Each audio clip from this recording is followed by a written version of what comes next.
ഞങ്ങളുടെ വാഹനം പോയിക്കൊണ്ടിരിക്കുമ്പോൾ വാഹനത്തിൻ്റെ മുന്നിൽ ചില ആളുകൾ ഇന്നലെ ചാടുന്ന അവസ്ഥയുണ്ടായിരുന്നു.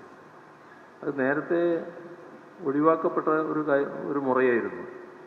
പക്ഷേ ഇടയ്ക്ക് പിന്നെ വീണ്ടും പ്രത്യക്ഷപ്പെടുന്ന ഒരിടത്ത് കണ്ടു, പിന്നെ വീണ്ടും അങ്ങനെ കണ്ടില്ല. ഇന്നലെ ഒരിടത്ത് വാഹനത്തിൻ്റെ മുന്നിൽ ആളുകൾ ചാടി വീഴാൻ ശ്രമിക്കുന്നത് കണ്ടു, അവരെ പോലീസ് തടയുന്നതും കണ്ടു.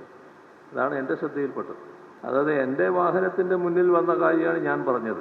അപ്പോൾ സാധാരണ യൂണിഫോമിലുള്ള പോലീസുകാർ തടയുന്നതാണ് ഞാൻ കണ്ടത്. എൻ്റെ കൂടെയുള്ള പോലീസുകാരെന്ന് പറയുന്നവർ അവർ വളരെ മുന്നിലായിരുന്നു അന്നേരം. നേരെ ഈ പോലീസുകാരാണ് തടയുന്നത് ഞാൻ കണ്ടത്. പ്രത്യേക ഉദ്ദേശത്തോടെ ഉള്ള പ്രചരണത്തിൻ്റെ ഭാഗമായിട്ടാണ് ഈ ചോദ്യം. അത് എല്ലാവർക്കും മനസ്സിലാക്കാനാവുകയില്ല. എൻ്റെ കൂടെയുള്ള അംഗരക്ഷകൻ എന്ന് പറയുന്നത് എനിക്ക് വേറൊന്നും സംഭവിക്കരുത് എന്നുള്ളതിൻ്റെ ഭാഗമായിട്ട് നിൽക്കുന്നതാണല്ലോ. ഒരിടത്ത് സംഭവിക്കുന്നത് ഞാൻ കാണുന്നുണ്ട്. ഒരാൾ ഈ ക്യാമറയും കൊണ്ട് തള്ളിയിങ്ങ് വരികയാണ്.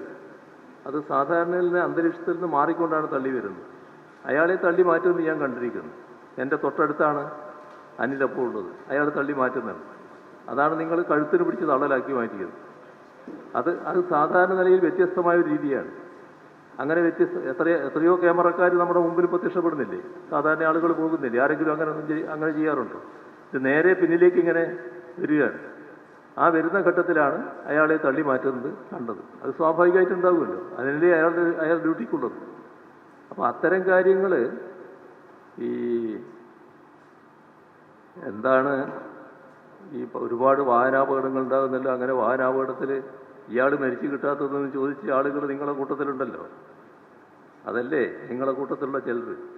അങ്ങനെയുള്ള വികാരത്തോടെ ആളുകൾ പാഞ്ഞെടുത്താൽ ഇവർ സ്വാഭാവികമായിട്ടും മാറ്റുമല്ലോ. അതല്ലേ കാണുന്നത്.